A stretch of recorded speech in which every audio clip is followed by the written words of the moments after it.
but here's what women do that is not great.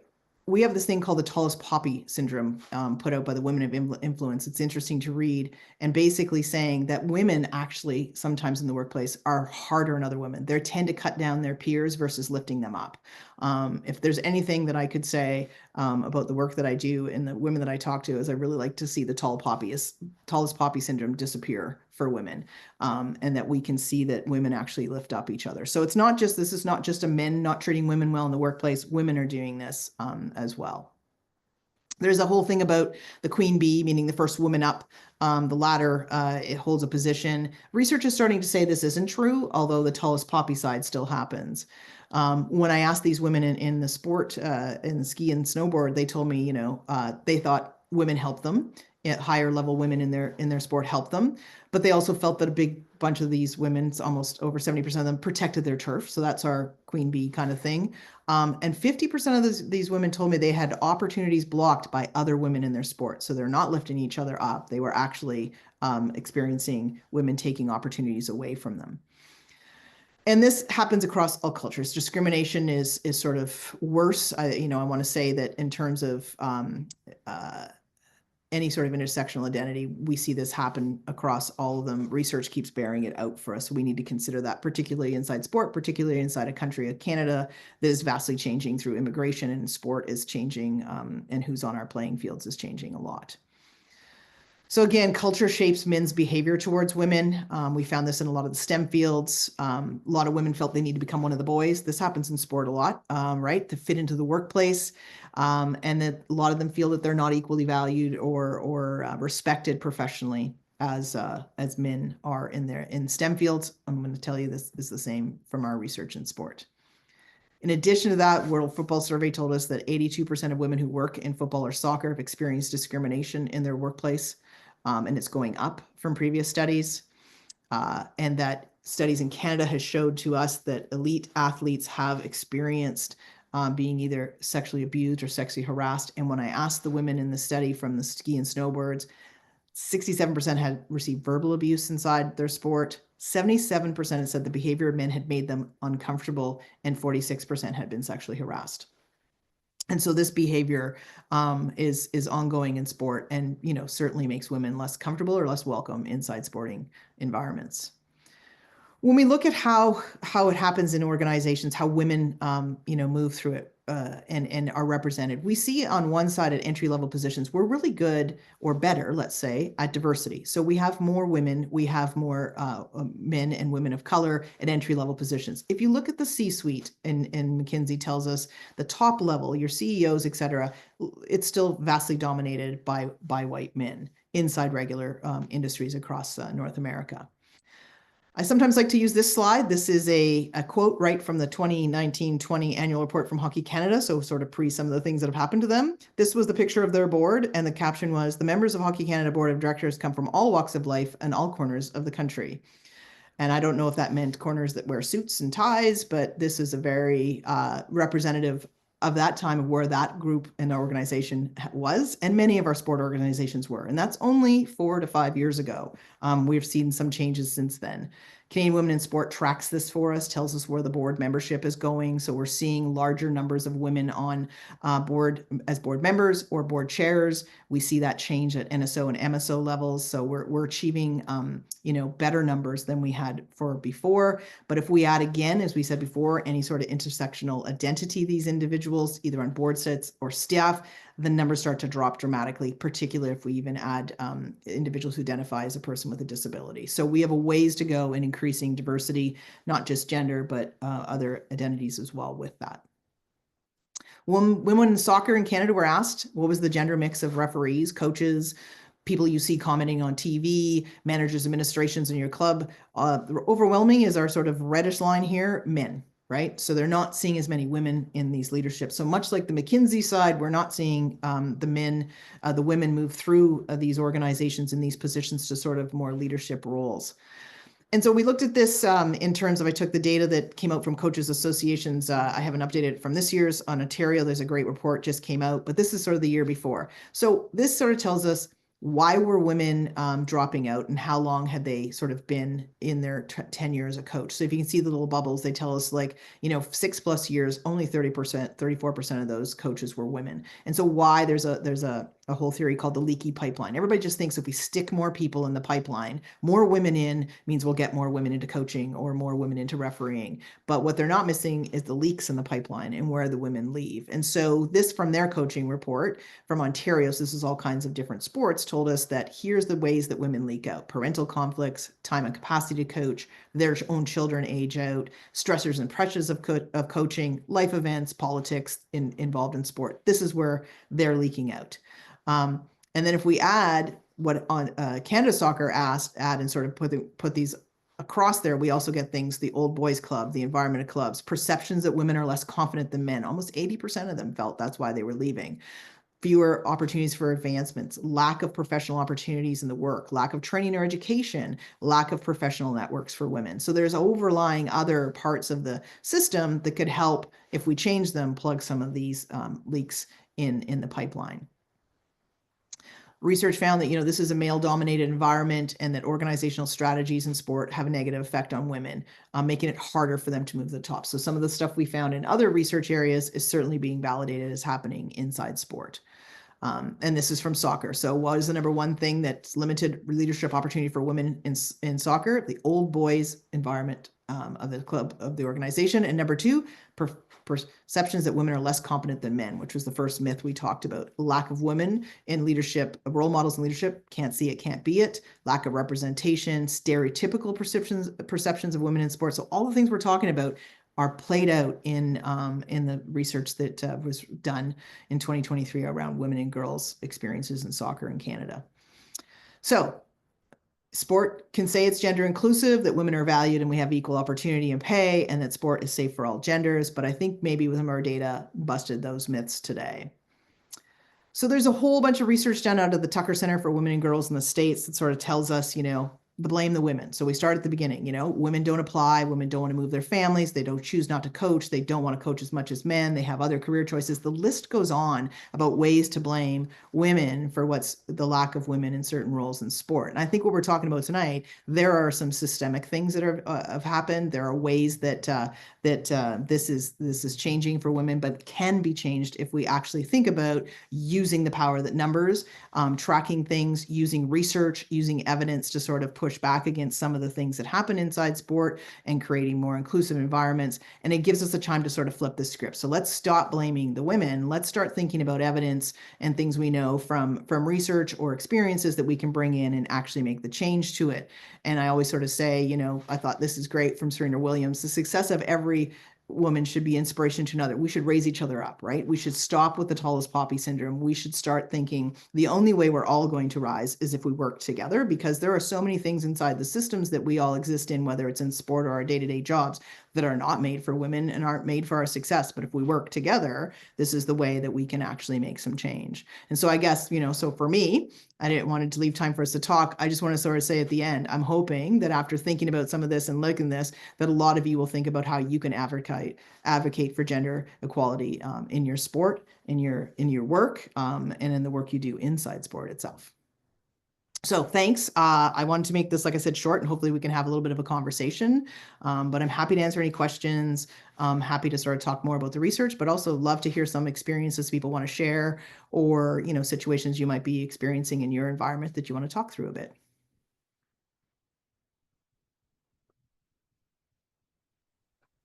There should be a question and answer option. Oh, I see it there. Yeah. So people can, I guess they can either type it in.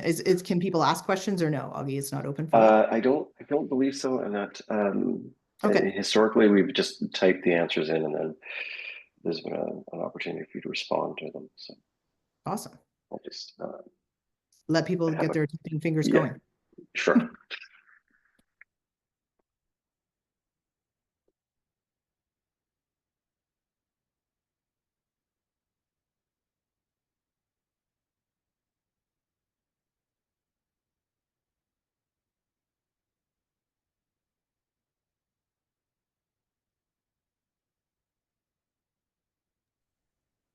And while people are sort of doing that thinking, I have a half-baked question that I'll ask you to help me think through. Sure. Um, so when I think of the sports space, I kind of roughly break that up into athletes, administrators, and coaches, and those can be more and less volunteer positions or not. In reflecting on the stuff that you've just described to us, if I were to wake up tomorrow morning and think about things that I could immediately do amongst those three clusters of people to kind of advance or shift things in the way that we hope to, what might that be for you? Yeah, I mean, so when people ask me, or they tell me, I think about soccer, people say, oh, we have boys and girls teams and we're gender equal and we have, so I'll ask them questions about, okay, so when your girls teams play, what fields do they play on? Are they the best fields in your city? Or are they not the best fields? What times of day do they get to play? Do they get referees or do they get referees and lines persons? Do they get the entire sort of gamut? And I think we found before that when you start to dig into different levels in terms of just trying to start from the grassroots of like how can you make your sport gender inclusive of what's happening on the pitch or on the ice, Mhm. we know when you go into those levels, you'll start to see inside the system there are things that are baked in that don't give the same opportunities. So they're not getting the same training opportunities. People will ask me, how do you do this at the sort of national team levels? I'm like, well, track. Do the women on your team still get the same amount of physiotherapy time and the same support staff that go with them? And so there's ways you can sort of do those gender audits along the way. I think in Mhm. terms of like day to day, like we all need to recognize that there are sometimes or most times systemic barriers that we can sort of start thinking about, like when you have your meetings. Certainly we know golfing and socializing for men and networking is very different than it is for women. And is there ways that you can change some of those things in your organization? Can you make sure that the women who are in roles are visible for individuals to see? I could be that person, right? So there's small steps you can make, and then, there's larger system Mhm. change we all have to try to think about. Thanks, Anne. I appreciate the idea of a gender audit. That's helpful. There are a couple of questions and I'll let you take those away. Okay, so, all right, I think the first one's from Lorraine. So thanks very much, Anne. I'm curious about what levers need to change to help women support more women, or ask another way, what makes them behave in this way, and how do we help them overcome this? That's a great question. So I think in my experience, a lot of it has been that sort of, if you've made it into what we would call the old boys club, or you've been invited into the club, sometimes the rules of that club are you're the only woman or you're the only one that can come in. And I think we need to remind everybody that that's not the case. And so your job isn't to be the gatekeeper. To me, I always think your job is to throw the net down. So a lot of things that I've done are a lot of just informal conversations. If people reach out to you and are looking for mentorship or want to ask questions, starting to build those informal ways that you can help other women get ahead, and not to see each other as competitors all the time. And it isn't just one job that women can have. There's many jobs that women can have in sport. And so the more we can help lift others up, but really it's not seeing each other, not as a competition, starting to build those networks, whether it's a WhatsApp group. I read a story of a couple of years ago where women worked in Major League Baseball, and most of them were the only woman in their organization. So some of you may have been in this situation. They finally figured this out by meeting up either at a conference or something, and they started a WhatsApp group and they started supporting each other so that when something happened to one of them in their work environment, they could reach out to that network and say, how did you go through that? How did you navigate it? And they had support to make those changes. And then, how do we build a mentorship network for younger women to come into sport? So there's lots of things we can do. Lorraine, great question to get us started in thinking about ways that women can build a big net, throw it down, and help other women get into leadership roles. You have a follow-up, I can answer that too. Oh, hey, Sandy. Nice to see you in the chat. So great to listen to your presentation. Recently, in reading the CWS Valley Report, it highlights a number of action items start to enact change. In your research, have you found actions that coaches or clubs can take to start change in this short or long term within their programs? Yeah, good question. There's some really interesting research that I read recently that came out of some colleagues in the States. So if you reach out, Sandy, I'll try to find it for you. But it even talks about how to start helping coaches change the words they use and the language they use when coaching girls. Like we want to start at base levels at the bottom in terms of participation. And it's a lot of it is words and terminologies that they're not even aware they're using. in how they're not being super, I guess, inclusive of genders, and bringing their stereotypes. So there's some really interesting research on that. And I think there's some ways that you can do small changes really quickly in coaching education that would start to make some of the environments more gender inclusive. I think there's longer term things that we have to look at. And again, those are things we could do with gender audits, or things of that nature, to start taking a look at how clubs are structured and how they deal with, their boys and girls teams differently, separately. We used to see this a lot with budgets, but it's everything, like I said, down to a couple years ago, I think this was a Nova Scotia case, they found that the Nova Scotia Soccer, I want to say, was paying for the same level of soccer games. They were paying referees who refereed the girls' games less than the boys' games, because they, hypothesized the referees didn't have to run as far or as fast. And so it was less of a workout. They got paid less. They quickly changed that when people shed the light on it, but those things still exist. And so you can work, I think, through coaches' education, and then sort of looking and managing sort of audits of clubs to see how they could be sort of more gender inclusive to help with participation. There's a lot of other research on girls, and why they want to play sports, that can work on too. Okay, I'll scroll down. Oh, hey, Judy, hi. Okay, so you go to a site like TSN and you have to scroll and scroll down, as we do, and until we see stories of women in sports. We know there are great women's sports out there. How do we get these stories at the top of the scroll, or the first stories that we see? That's a great question. And again, I think I'll go back to the data of who controls this. So, there's a lot of women sport journalists that I talk to, or do interviews with, and a lot of them then have to run stories by editors, right? And most of those sport editors are men. And so the stories either sometimes don't get published, sometimes mostly get buried, and they don't get to the top of the scroll. So what we're seeing a little bit on that is women-only sites coming to the forefront. So the Just in Canada is a newsletter that's focused on getting sports to women sport fans, but also focusing on women's sports. Just Women's Sports is another one that's out there doing this. And Whoopi Goldberg starting a women's sports network. This is probably the third incarnation of a women's only sport network that's trying to bring that to the forefront. I think in the media conglomerates, it's still a tough slog. A couple of years ago, we did and look at sort of Globe and Mail, Toronto Star. So we did print, we did TSN and their websites, and looked at the percentage along that the study that came out of the States.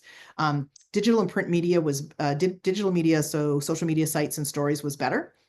They were putting more like 13% on those, but when we got to the main websites or apps, and it was still very male dominated. So I'd like to think the PWHL might have helped change some of that last year. Certainly had some great stories come out of it. But again, I'd say it's gatekeeping by sport media editors. And as the population starts to demand more women's sports stories, we're starting to see more organizations sort of shift and provide that. I think CBC does a great job. They've committed to 50-50 gender coverage in their sport. I haven't really held them to account to know that. So that I think is something to follow. There's also I would say a great study out of England. It's called Women's Visibility in Sport. The women's I'm going to get it wrong. Sport something is doing this. They've been doing this for about 3 years. They actually have partnership with data from the media company. So they're sharing it, and they're showing how the increase in coverage is increasing viewership and sponsorship, and they're tying it together. So if we could get media companies to share some data, we could do something similar in in Canada, and we could talk about how this is actually an ROI. So if we get into that language with them, it's a return on investment showing women's sport and bring it to the top. We'll see some change, I think. Oh, and there's Sandy back in the questions. Okay, those were long answers to some of those questions, but hopefully I've got most of them. Is anybody got a follow-up they want to ask? But Judy, we could take on TSN if you want. It's a behemoth.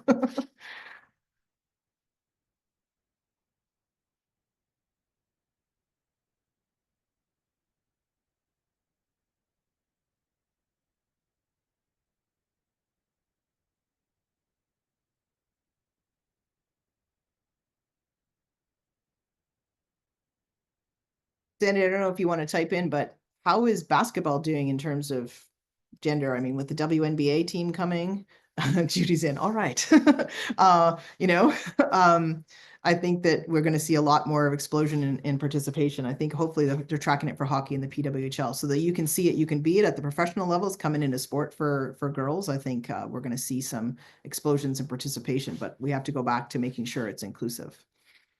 Okay, so what about in my field as a researcher? What do I see? In terms of being like what's my experience as a researcher? I would say if I talk about the world that I live in academia, Augie's here. It purports to be more gender inclusive. I would say it's certainly got a gender pay issue that universities don't do really well with, so it's happening. I'd say we still have a lot, particularly in sport management world, we are very dominated by men and white men across the board. I'm really happy to tell you that our University of Guelph sport management program is 4 women faculty members and no men at this point. We're about to hire. I'm not saying that men shouldn't be there, but I think that, you know, we're the first sport management program I know that's completely run by women. But to be honest, we're all white women, so that's another area we can spend time in. But we need to start to change how we're teaching students and who they see in the classrooms to see that sport is a lot more diverse than they've been taught by. Certainly, I'd say in academia, we can talk a lot about, and there's tons of studies going on about how much more women are impacted by the structures inside of our world. So yeah, for me, it's a double-edged sword. I have a very privileged position as a research chair, so I will tell you that I'm certainly not the highest paid research chair, though, in my world. So I know that exists. It's a ways to go. I'd like to say we're better than some other industries, but we still have a ways to go. Okay, Sandy's back. So you're excited about the potential. However, our new registration system, we are still reporting close to 70% male, 30% females for players. Yeah. And worse for coaches. The only area we see somewhat parity is club administration roles. Yeah. So Sandy, like, you know, in terms of what's coming right now for your sport, because it's super exciting to me. It is my sport, I should say. I'm biased. But yeah, Sandy, I think there's some great opportunities. And if you've looked at the She Can Coach program that Canada Soccer's doing, it might be something that Canada Basketball could think about too. So it's a really, really good opportunity. Oh, look, Sandy, you're allowed to talk. Yeah, Sandy, I just figured out how to allow everybody to talk. So I'm just Oh, gonna cool. get everybody to talk. Yeah. Um, Yeah, everybody can talk. there, now that I know, please, so if you Perfect. feel inclined to speak up, please do so. Can you hear me okay there, Ann? Yeah, I can. Yeah. Hi, great to connect. Yeah. It's been a bit. Yes, I love the She Can Coach Yeah. program. We've been looking at that and seeing, you know, I think it's something we can replicate. It really our challenge becomes capacity, and Yeah. how do we grow our staff and then our whoever else is running the program to make sure that we can do it. But I think it's doing a lot of great things, and we can definitely do it in the basketball space. Yeah, and so they were able to take it nationally with a sponsor, right? So it's TELUS, I should say, Mm-hmm. TELUS She Can Coach, which helps fund it. But it did start at Guelph Soccer. It started at and I worked with them when they first started it, and then they brought it nationally from there. So it did start at a local club level, I think, which is really good.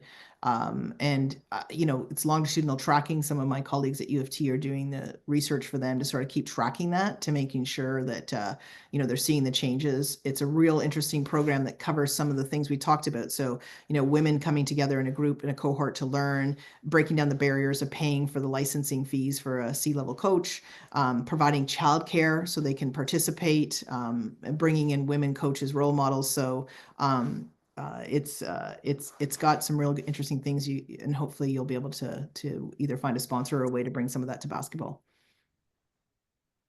Mm-hmm. Yeah, I'm excited. More to follow. Yeah, absolutely.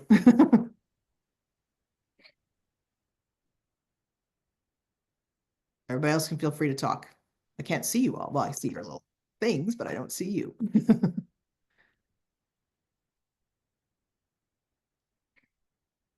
So Judy, we're down to take on TSN, are you? That'll be great.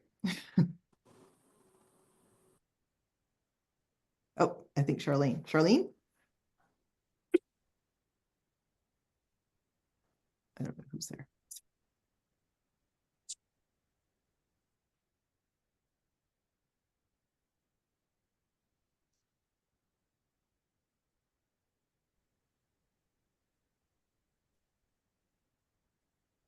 I think you're on mute, Charlene.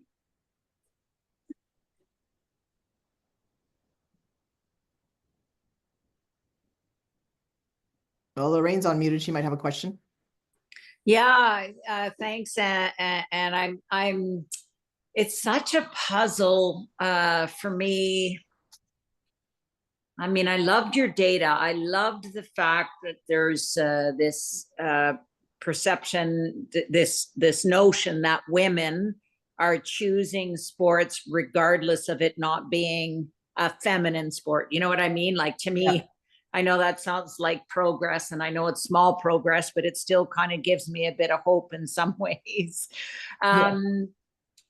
You know, I remember some of the data around COVID where women in Ontario, I don't know if it was KPMG or whatever, deselected out of the workforce because they were all at home with, you know, I would say in traditional, and mostly that's an assumption, traditional marriages where they, you know, they opted to stop working. We experienced it in our organization because they had to take care of their children while their husbands were still working. You know, right. And it's that notion of who makes the more money or whatever. And it's your point about, well, they still do most of the chores around the home. And I worry about, I guess, that setback in that setback that COVID has caused in women's equity. And I wonder if there's any research around that, or if you have any observations or insights on that. Yeah, I mean, there's been a lot of research in different industries done about that, and also just in general saying how it set back the number of years until we're going to get gender equity across the world. And I can't remember how many hundreds of years it is now, but it's far. We did some research with sport organizations across Canada, sort of asking about the impact of flexible work models. So being able to work from home, either fully remotely, a couple days a week, et cetera. And we had sport organizations from the MSO, NSO, and sort of PSO levels. And I can tell you that statistically significant in our findings was that both women and individuals with a disability, identified with a disability, were much happier, more committed and satisfied in their jobs if they had flexible work environments minimally. And so there are ways to start to think about how do we craft workplaces that can provide those benefits and continue to provide them. These pushes to full back work on offices mandates, I think, are certainly seeing more women leave the workforce, because the flexibility that's been provided, when you see how much of a both mental load and full load that women take on in terms of household, the flexible work environments that came around because of COVID and in some areas are persisting, have provided a lot of support to keep women in their jobs. And not only that, you know, we learned from ours that if you started to push them back, they were either going to quit immediately or do what we call quiet quitting and start looking for another job. And so we know in sport that you know, they can find higher paying jobs outside of sport that would offer that flexibility. So one place to start, again, is all the things we look at in terms of workplace design and how it impacts women different than men, and being able to redesign some of those workboard to be more inclusive. That's a great place to start. But yeah, there's certainly a gap. It happened for us in academia. Women produce less papers, which, if you know my world, means if you're not producing research, you're not moving forward. You're not moving up the track. You're not going to get tenure, all the things that are important. And so they've been able to sort of track this in several industries. But I think what was nice about our data, at least it showed that if you could build these environments that women, what women were looking for, and I should also say individuals who identify with a disability, you were more likely to keep them. And they were much more, like I said, satisfied and committed to their jobs than individuals who, and individuals actually in a comparison sample we did of just industries across Canada. So it made much more of an impact in sport to have that flexibility.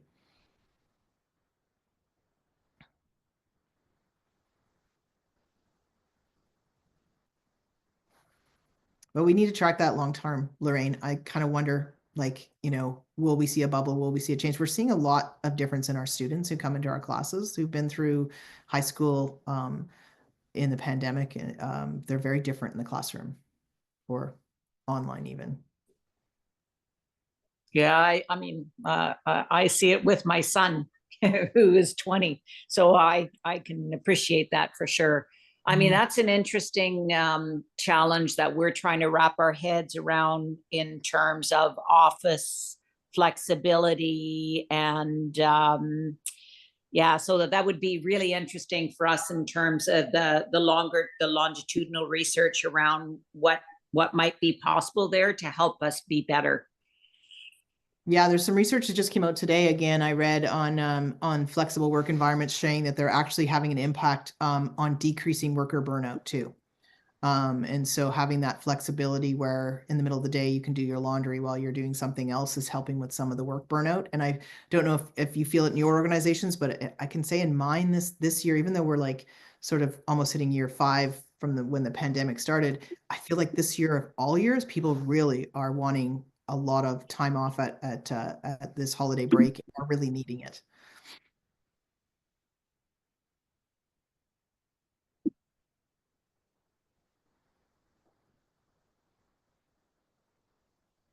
Judy, it looks like you're up.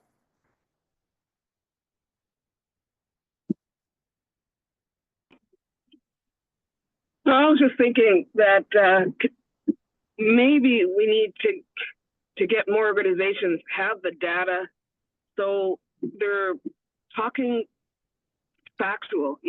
Everybody throws these things out, but they don't really have the facts to back them up. I don't know how we change that. Yeah, I mean, it's a big push in the work that I'm passionate about doing is, working with organizations. We actually did some work with Sandy and basketball, trying to provide evidence to make decisions from, right? And so there's and that's why I kind of call this myth busting, because I think without the evidence, people and stereotypes around women in sport or whatever, those stereotypes continue to persist. And people make decisions based on those versus actual facts and evidence. And so the more that we can start to think about our sport organizations from every level up, how can we use existing data? So there are reports like the Rally report. There are data that comes out in Ontario. There's a great MLSE Launchpad survey that has 16,000 youth who participate in sport we can learn from. There's Stats Can data that tells us, why would a flexible work environment work for individuals who identify with disability? Because it takes them longer to get ready to go to work and to access work and to leave their house. And there's ways that we can provide better support to them if we know this data. So I think if you know me, I'm into the data world and evidence in some ways, but how do we get it out and how do we package it into the sport industry so it makes sense for them and so the sports sector can start using this to make better decisions. So we do that in our work and we're happy to work with different organizations to help them, but broader sector-wide dissemination of both getting good data and then disseminating would be really something we should all try to strive for if we could.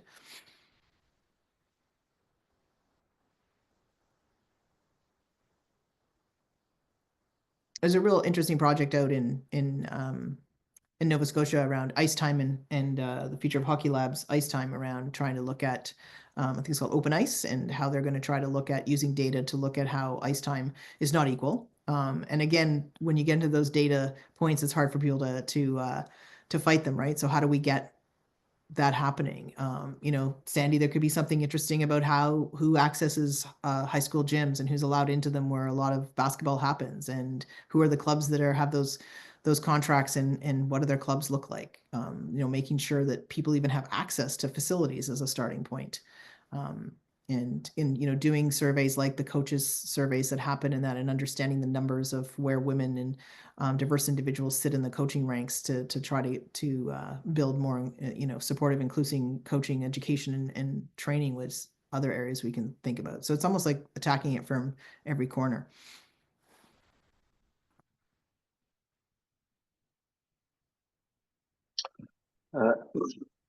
I'm just going to wait a couple of seconds to see if there's another question. I think this webinar is going to turn off very shortly.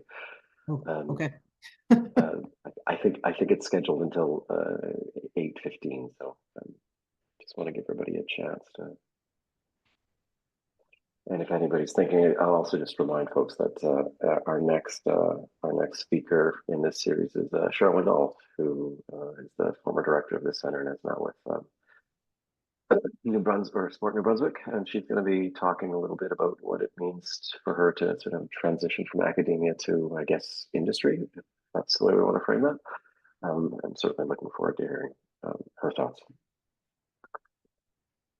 Yeah, and you know, I know we will end out of time, but if anybody wants to follow up, I'm easy to find at the University of Guelph. Happy to answer questions or you know, talk more to anyone about. I'm a nerd. I could talk about data for a long time, so you might have to cut me off, but I'd be happy to have those conversations.